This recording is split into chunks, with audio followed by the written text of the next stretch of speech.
Rate limiting in system design. Hello, everyone. Today I'd like to walk through rate limiting in system design. Most people think rate limiting is just about rejecting requests. But in reality, it is much deeper than that. It is a resource allocation problem under contention. And the core trade-off is fairness versus throughput. When I think about rate limiting, I usually break it down into 4 aspects. First, what fairness and throughput actually mean. Second, common rate limiting strategies. Third, system design patterns. And finally, advanced trade-offs at scale. Fairness versus throughput.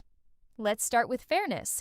Fairness ensures that each user gets a reasonable share of resources. For example, per user limits, tenant quotas, and preventing noisy neighbor problems. Now let's look at throughput. Throughput focuses on maximizing total system utilization.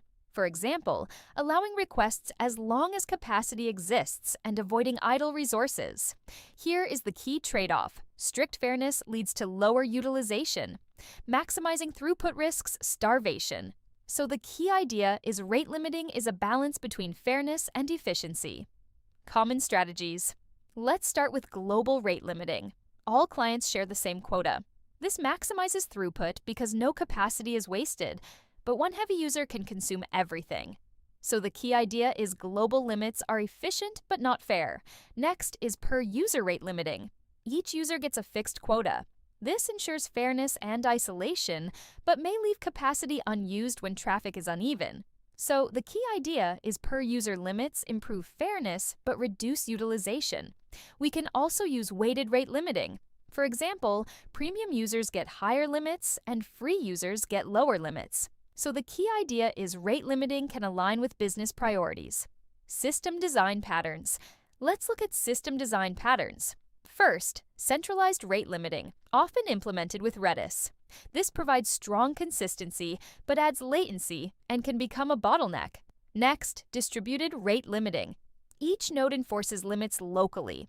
This is scalable and low latency, but less accurate globally.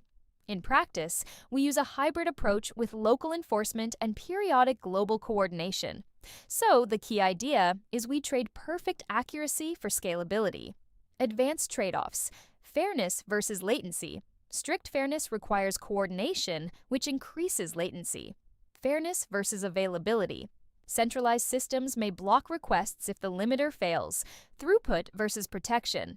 Too permissive leads to overload. Too strict wastes capacity.